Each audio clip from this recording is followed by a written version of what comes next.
नमस्कार, मैं हूं सरोज कुमार और आप देख रहे हैं न्यूज़ बसेरा। और हमारे साथ जुड़ चुके हैं राजनीतिक विश्लेषक श्री रामजी रोशन, और इनसे हम बिहार के ताज़ा राजनीतिक हालात पे चर्चा करेंगे। तो मेरा पहला सवाल आपसे यही रहेगा कि मीडिया में यह खबरें आ रही हैं कि सीबीआई ने तेजस्वी के खिलाफ सप्लीमेंट्री चार्जशीट में उनका नाम दाखिल कर दिया है। तो इस घटना के पीछे सरकार की या सीबीआई की क्या मंशा लगती है? सबसे पहले मैं आपके दर्शकों का अभिवादन करता हूं। और जहां तक सीबीआई के सप्लीमेंट्री चार्जशीट में तेजस्वी के नाम रखने का सवाल है, तो तेजस्वी तो अभी विदेश के दौरे पर हैं, वो आएंगे उसके बाद ही कुछ संभव है। लेकिन फिर भी जो आपका सवाल है, तो तेजस्वी का नाम सप्लीमेंट्री चार्जशीट में रखने के पीछे का उद्देश्य सीबीआई का यही है कि हम जब ज़रूरत हमें पड़ेगी उसके मुताबिक हम तंग और तबाह करेंगे या फिर उन पर कोई कार्रवाई करेंगे। इसी मानसिकता से सप्लीमेंट्री चार्जशीट में तेजस्वी का नाम सीबीआई ने डाल दिया है। इसी से संबंधित हमारा दूसरा सवाल भी है कि राजनीतिक हलकों में यह चर्चा है कि तेजस्वी जब विदेश से लौटेंगे तो उनको गिरफ्तार कर लिया जाएगा। ऐसी चर्चा राजनीतिक हलकों में हो रही है। तो आपको इस बात की कितनी संभावना लगती है? देखिए, यह कुछ भी हो सकता है। अरेस्ट कर भी सकती है, नहीं भी कर सकती है, उसके ऊपर निर्भर करता है। लेकिन अरेस्ट करेगी तो उससे बिहार के राजनीति पर एक दूसरे ढंग का असर पड़ सकता है या उस संभावना बनती है। इसलिए हमारी समझदारी है कि जानबूझकर सीबीआई इस तरह की गलती की पुनरावृत्ति नहीं करेगी। जी, अगला सवाल ये है कि ये जो राजनीतिक घटनाक्रम हो रही है, कुछ राजनीतिक लोग दबे स्वर में यह बात कर रहे हैं कि कहीं इन सब घटनाक्रम के पीछे कहीं नीतीश की कहीं कोई भूमिका तो नहीं है। देखिए, यह चाहे दबे जुबान से या खुले जुबान से, हमारे समझदारी से यह कोई सवाल इसलिए भी नहीं बनता है कि नीतीश कुमार इस ढंग की बात को नहीं सोच सकते हैं। चूँकि इसलिए कि एक कॉलीग के रूप में तेजस्वी को अपने साथ हमेशा रखते हैं, तो उस ढंग की बात है उनके तरफ से नहीं होगी और नहीं आनी चाहिए लोगों के मन में भी। ये हमारे समझदारी से ये गलत दुष्प्रचार है या गलत भावनाओं का प्रतीक है कि लोग इस तरह से सोच रहे हैं, क्योंकि इस ढंग से ये नीतीश कुमार जी कभी नहीं सोच सकते हैं।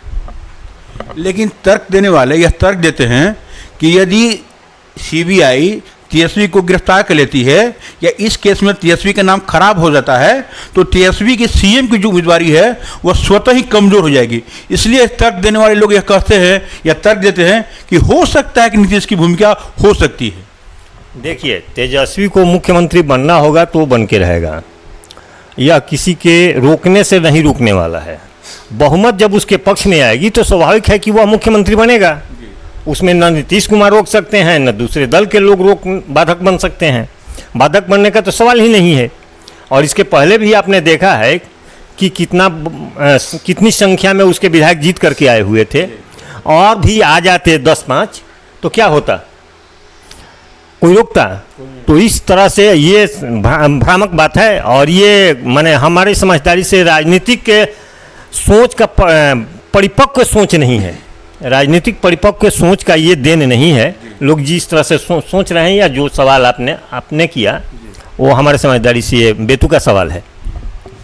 अच्छा, एक सवाल और है। महाराष्ट्र का जो हालिया राजनीतिक घटनाक्रम है, जिसमें आपने देखा कि शरद पवार की पार्टी एनसीपी को तोड़ दिया गया, कुछ विधायक तोड़ के एनडीए में चले गए। तो महाराष्ट्र का राजनीतिक घटनाक्रम और बिहार का राजनीतिक घटनाक्रम, तो क्या ये दोनों राजनीतिक घटनाक्रम विपक्षी गठबंधन जो एकजुट होने का प्रयास कर रहा है, इस गठबंधन पर ये दो राजनीतिक घटनाक्रम है, इसका कुछ असर हो सकता है क्या?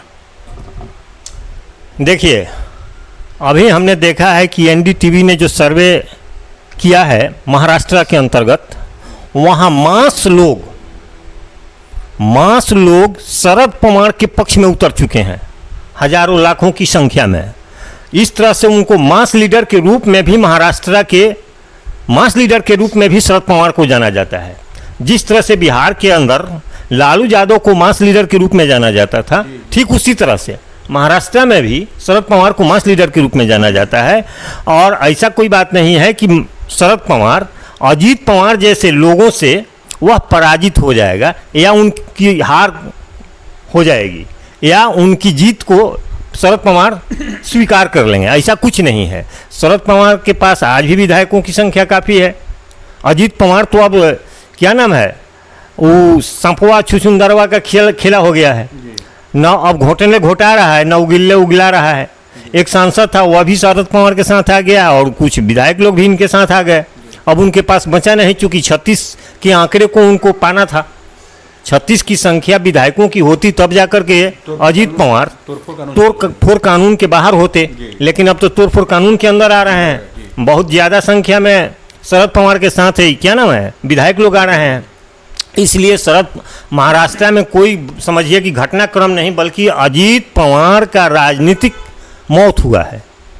अब रह गई बिहार के अंदर, तो बिहार के अंदर टूट फूट की संभावना कम बन रही है, नहीं के बराबर है। जैसा कि आप सुन रहे होंगे कि जदयू के अंदर टूट फूट की कुछ गुंजाइश बन रही है, लेकिन हमें नहीं लगता है कि जदयू के अंदर भी टूट फूट की कोई संभावना है। नीतीश कुमार कमज़ोर प्लेयर नहीं है। शरद पवार, नीतीश कुमार, ये लोग हिंदुस्तान के एक माहिर राजनीतिक विशेषज्ञ हैं और इन लोगों के खेमे से निकल जाना जब तक नीतीश कुमार नहीं चाहते हैं एक पत्ता भी नहीं हिलता है। विधायक के टूटने की बात को तो छोड़ ही दीजिए, आज तक आपने देखा होगा कि कभी भी जदयू का विधायक नीतीश कुमार को छोड़ करके किसी दल में टूट करके नहीं गया। जिस तरह से लालू यादव में भी है कि राजद का भी कोई विधायक टूट फूट करके इधर उधर नहीं जाता है, उस तरह से वह भी है। तो ये हाला हंगामा है, कुछ राजनीतिक उथल पुथल सुनने के लिए मिल रहा है, उसका कोई खास असर नहीं है। महागठबंधन पर दोनों ही जगहों के पॉलिटिक्स का, राजनीति का कोई विशेष असर नहीं पड़ने जा रहा है, इसलिए उससे कोई चिंता की बात नहीं है। जैसा चल रहा है ठीक चल रहा है। महागठबंधन का यूनिटी जो है वह दिन पर दिन काफ़ी मजबूत होती जा रही है, इसमें कहीं कोई दो राय नहीं है। और इसके पक्ष में भी, इस महागठबंधन के पक्ष में भी लोगों की यूनिटी तैयार होती जा रही है। यह एक बहुत बड़ा सरप्लस पॉइंट है। एक सवाल यह भी बनता है कि यदि हम मान लिया जाए कि ताज़ा राजनीतिक घटनाक्रम के अंतर्गत तेजस्वी यादव की गिरफ्तारी हो जाती है, तो क्या उस परिस्थिति में राष्ट्रीय यादव को उप मुख्यमंत्री बनाया जा सकता है? देखिए, सबसे बड़ी चीज़ तो यही है कि राजद जो है एक पारिवारिक पार्टी है। हम इसे पारिवारिक पार्टी के रूप में देखते हैं। परिवार का ही कोई ना कोई, अगर तेजस्वी यादव को सीबीआई अरेस्ट कर लेती है, उनको जेल भेज देती है, तो किसी न किसी तरह से वह अपने परिवार के ही किसी सदस्य को सीएम बनाने की कोशिश करेगी या बनाएगी, इसमें कहीं से कोई सवाल नहीं है। चाहे वह राजश्री को बनावे या किसी को बनावे, हमको उससे बहस नहीं है। लेकिन यह पारिवारिक पार्टी होने का एक बहुत बड़ा सबूत देगा आरजेडी कि हमारे पास अपने परिवार के अलावा पूरे बिहार में आरजेडी के अंदर कोई भी सीएम का या उप मुख्यमंत्री का, वाइस सीएम का कोई चेहरा नहीं है। और इस तरह से वो अपने पारिवारिक समझदारी के आधार पर राजश्री को बनावे या क्या नाम है तेज प्रताप को बनावे, या कोई बहुत बड़ा सवाल नहीं है। इससे जनता को कोई लेना देना नहीं है, जनता को इससे कोई लेना देना नहीं है। इसलिए कि वह उन्हीं लोगों में से किसी को बनाएगा, किसी थर्ड पर्सन को तो बनाएगा नहीं, तो उसमें कोई बहुत बड़ा महत्व का चीज़ नहीं है। चाहे जिसको बनावे, यह कोई महत्व का चीज़ नहीं है, यह जनता के हित का चीज़ नहीं है। एक अंतिम सवाल मेरा आपसे रहेगा कि जिस तरह से विपक्षी गठबंधन एकजुट होकर आगे बढ़ रही है और लोगों का भी इसमें जुड़ाव हो रहा है, तो क्या इस विपक्षी गठबंधन से भाजपा घबरा गई है जो इस प्रकार का जोड़ तोड़ का ड्रामा या साजिश रच रही है? देखिए, स्वाभाविक है। तो 2024 का जो चुनाव है किसी राज्य का चुनाव नहीं है, पूरे देश का चुनाव है। और उस पूरे देश के स्तर पर अगर कोई गठबंधन तैयार होता है तो वैसे हालात में स्वाभाविक है कि भाजपा कमज़ोर होगी। उसके मजबूत होने का कोई सवाल ही पैदा नहीं होता है।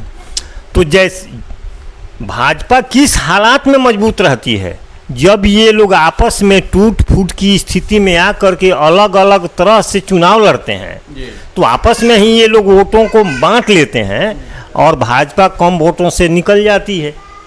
लेकिन जैसे ही इन लोगों की यूनिटी तैयार होगी, स्वाभाविक है कि भाजपा कमज़ोर होगी और ये लोग मजबूत होंगे, और जो जनता बिखरी हुई होती है विभिन्न दलों के पक्ष में, वह जनता यूनाइट होगी एक पक्ष में, और इस तरह से गठबंधन मजबूत होगा, गठबंधन की जीत होगी, ये निश्चित है, इसमें कहीं से शक नहीं है। और इसी के वजह से भाजपा के अंदर बौखलाहट है, उतावलेपन है, चिड़चिड़ाहट है, और अनाप शनाप फैसला ले करके किसी न किसी तरह से दूसरे राज्यों के, जिस राज्य में उसकी सत्ता नहीं है, उन राज्यों के सत्ता को अस्थिर करने की कोशिश कर रही है, जो उसके पक्ष में नहीं होगा, वो उसके विरोध में ही जाएगा।